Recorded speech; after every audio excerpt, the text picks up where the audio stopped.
وهي دي المنطقة الاختيارية للإنسان. إنه ليه بتشوفي راجل وفي وراجل خاين، أو راجل ماشي طول الوقت زي الفل؟ طب ما هو بيتعرض، وأي راجل في الدنيا بيتعرض عشان تكوني عارفة.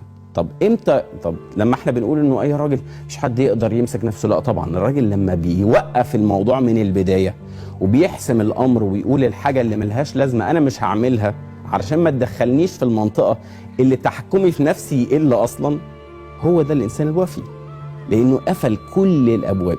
وعشان كده النهارده تلاقي ان هم بيتعاملوا عادي ومش عارف ايه، و ديورنج ان هو بيتكلم مع حد حس بمشاعر في الحته دي، خصوصا لما ربنا قال للناس، قال لهم من البدايه غض البصر.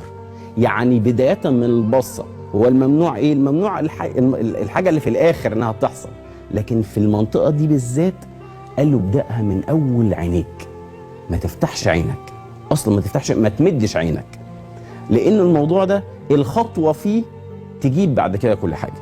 يعني انت خطيت خطوه في 10 خطوات، الخطوه الواحده الاولانيه هي الخيانه.